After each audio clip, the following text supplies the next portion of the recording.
Les 10 ans de l'activité de pathologie d'Unilabs France sont l'occasion de mesurer le chemin parcouru, mais aussi de porter notre regard vers l'avenir. Les métiers de la pathologie redessinent les contours de la médecine de demain.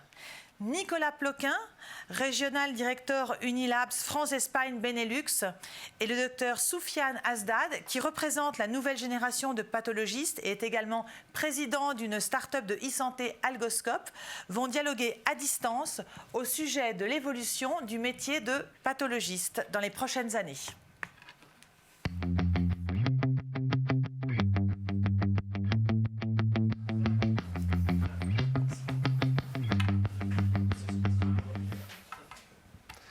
Bonsoir à tous, merci de cette invitation. Bonsoir Soufiane. Bonsoir Nicolas. Comment ça va ce soir? Très bien, merci. Bon. Merci à Unilabs de m'inviter et de me donner la parole. J'ai le plaisir d'animer ce petit question-réponse avec toi Soufiane sur ton expérience en tant qu'anapathe et aussi entrepreneur et en tant que représentant de la nouvelle génération des anapathes. Donc si tu es d'accord, on va se prêter à un petit jeu de questions-réponses. Bien sûr. Tout d'abord, je n'ai pas vraiment la prétention de représenter toute ma génération, mais je vais essayer de décrire ce qui, selon moi, contribue au gap générationnel entre ma génération, la génération Y, et celle des fameux les générations Y ou millennials, et celle de nos aînés. On peut analyser qu'en France, il y a toujours eu une petite population d'anapathes. Nous sommes moins de 1500 publics privés confondus. Mais ces dernières années, j'ai l'impression que le manque s'est accentué. J'ai commencé en 2014 et presque chaque semaine, je reçois des annonces par mail. On recherche un anapathe ici, un anapathe là. La démographie médicale explique en partie ce phénomène. Les baby boomers partent à la retraite, mais cela n'explique pas tout. J'ai vu des annonces assez surprenantes qui seraient complètement invraisemblables, impossibles il y a une quinzaine d'années. C'est des services d'anapathe qui sont très prestigieux dans la PHP. Et qui ne trouvent pas d'assistants. Et cette situation était juste inimaginable il y a une quinzaine d'années.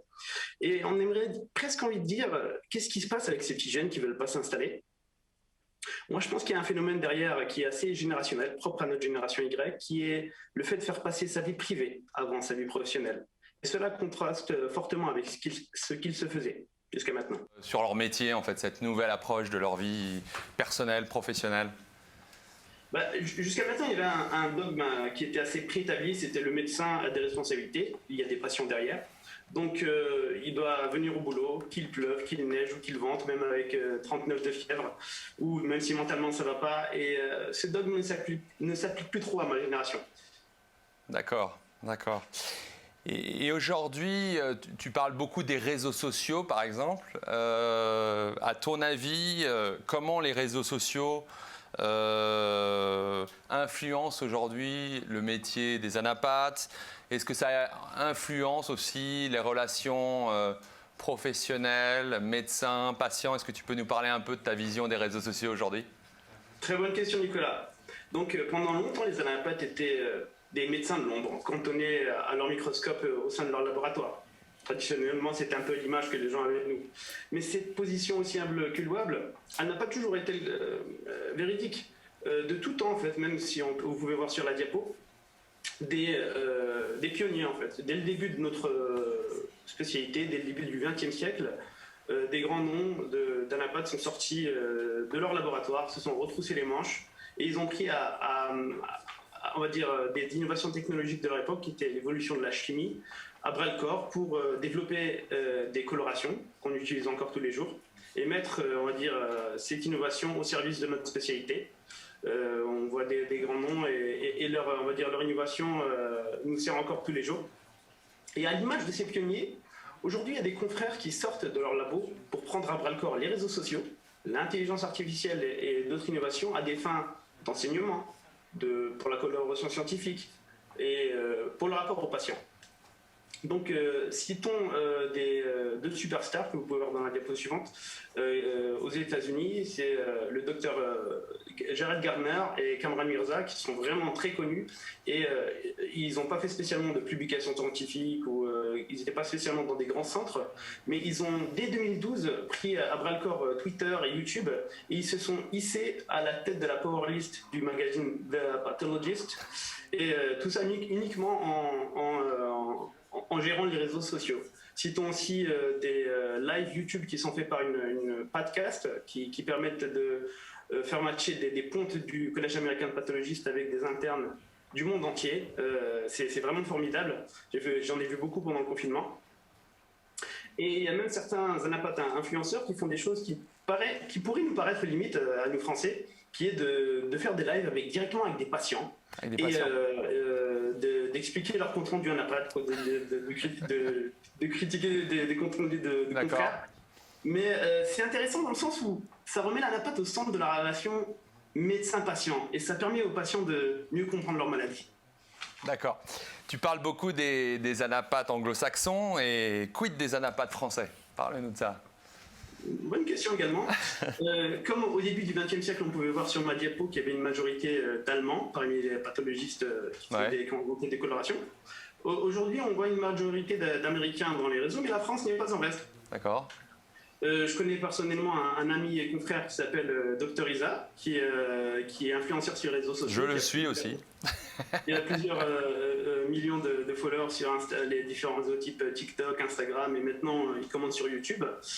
Et nous avons fait, assez rare pour le citer, parmi les jeunes pathologistes français, 2 cofondateurs de start-up en intelligence artificielle. Ma consoeur Marie Sokil, que je connais bien, et qui est cofondatrice et medical advisor de la start-up Prima, que les anciens de Tolbiac chez Praxia doivent bien connaître.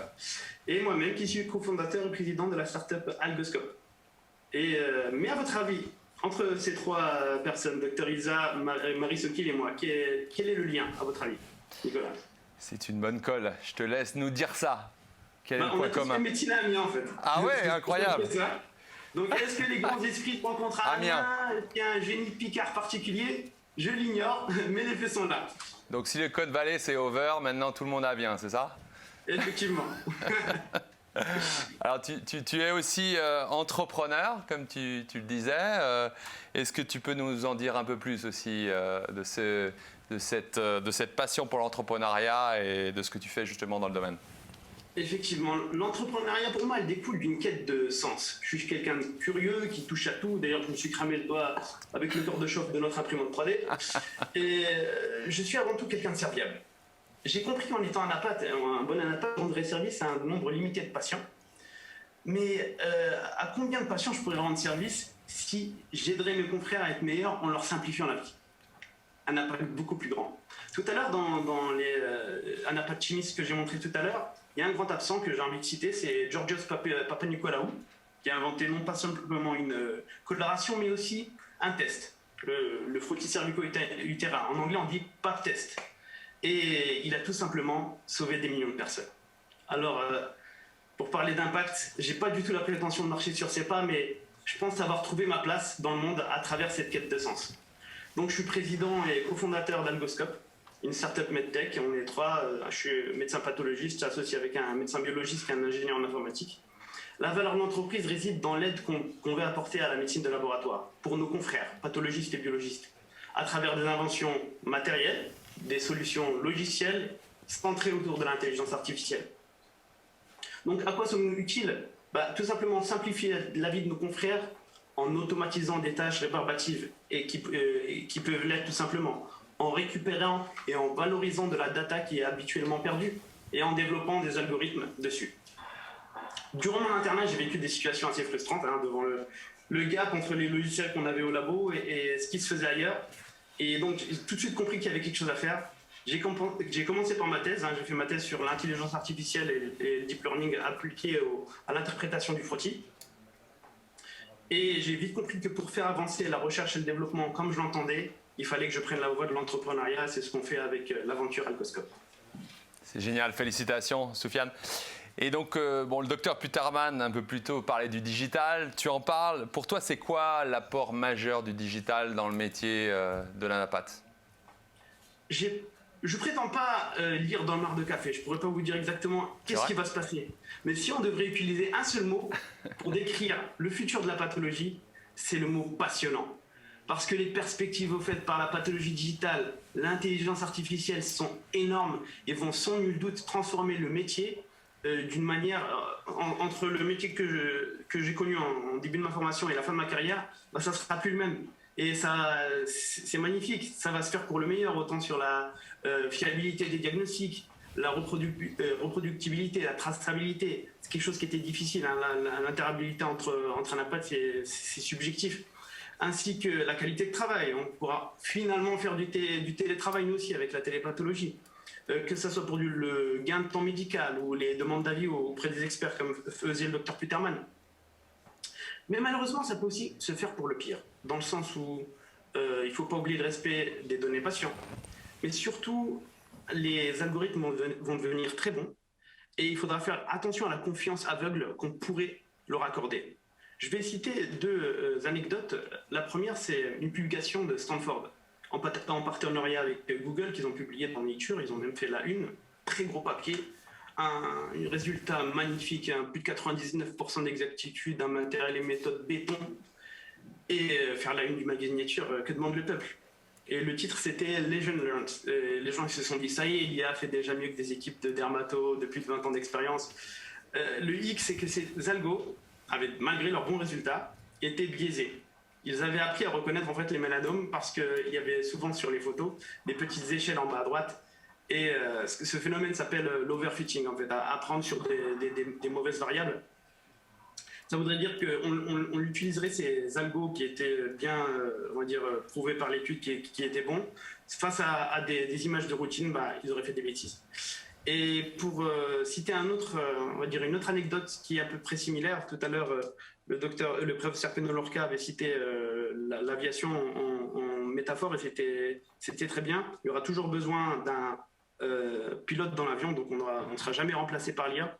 Mais on peut tout simplement se remémorer du malheureux crash Rio-Paris en 2009, et quand on a un peu retracé l'histoire, c'est que les copilotes avaient des fausses data, en fait. Leur instrument de bord leur mentait, entre guillemets, et il faudra toujours garder en fait ce recul, rester anapathe, rester médecin et être critique malgré la puissance que l'IA pourra mettre entre nos mains, être critique de ce qu'on voit. Belle conclusion, Soufiane. Merci, Soufiane. Moi, j'ai envie de dire la relève est là. Tu donnes envie, et j'espère que tu vas donner envie à beaucoup de tes confrères, consoeurs de rejoindre cette belle spécialité. La pathologie, c'est évidemment une très très belle spécialité, comme l'a dit Eric en introduction, en pleine évolution, au cœur du diagnostic. C'est une spécialité qui va avoir besoin de spécialistes encore plus aujourd'hui et demain, qui vont aller de gens comme toi, Soufiane, en passant par des professeurs comme le docteur Penelorca, qu'on a vu tout à l'heure, docteur Copy. Donc moi j'ai envie de dire, j'ai extrêmement confiance dans l'avenir de l'anapathe aujourd'hui en France, en Europe et dans le monde. Je tiens à te remercier à nouveau, Soufiane, pour cette perspective que nous donne de la pathologie 2.0, si je puis dire. Cette envie que tu nous donnes et cet esprit d'entreprise qui est touchante. Je tiens aussi à remercier tous les intervenants et les gens qui ont participé à ce premier live Unilabs aujourd'hui. Encore et à nouveau, bienvenue aux nouveaux membres de la famille Unilabs, à toute la famille des collaborateurs de Praxéa Diagnostic qui nous ont rejoints il y a quelques jours et qui nous font aujourd'hui qu'on est un des leaders du diagnostic en anapathe aujourd'hui en France et en Europe. Et je passe le mot de la fin à messieurs Pelletier et Liebret pour terminer ce très beau live aujourd'hui. Eh bien oui, merci Nicolas. Nous arrivons au terme de ce premier Unilabs Live Pathologie.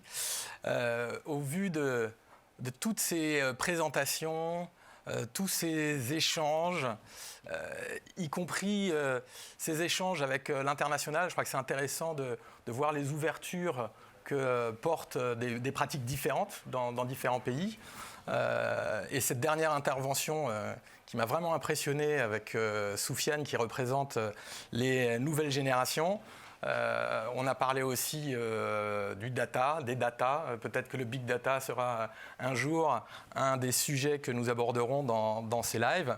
Parce qu'en tout cas, vraiment Unilabs va vous accompagner dans cette évolution. On va accompagner cette évolution et on va être présent plus régulièrement maintenant à vos côtés, surtout sous la forme de ce genre de sessions, d'exercices, de dialogues qui seront, j'espère, dans l'avenir en présentiel et non pas à travers vos écrans, et en tout cas bien plus fréquents. Alors, en tout cas, je vous invite à nous laisser vos impressions sur le déroulé de ce premier live, que ce soit sur la forme ou sur le fond. Nous en tiendrons compte pour répondre dans l'avenir à vos attentes, nous améliorer en permanence. Nous répondrons aussi aux questions qui n'ont pas pu être traitées en direct sur le plateau. Donc, encore une fois, n'hésitez pas à visiter le live et la plateforme sur laquelle vous êtes inscrite. Et puis, je terminerai en remerciant tous nos invités qui ont pris beaucoup de leur temps, la qualité des interventions. Je remercie à Agathe qui nous a accompagnés pour animer ces échanges. Merci à toute l'équipe communication d'Unilabs, accompagnée par nos partenaires Moon Event et Connected Doctors pour la réalisation de cet événement. Et merci à nos hôtes, à Praxéa, à toute son équipe représentée par le PDG Éric Pelletier. Mais surtout, merci à vous tous, merci pour la confiance que vous nous témoignez. Donc je vous dis à bientôt, à très bientôt, bonne soirée et prenez soin de vous.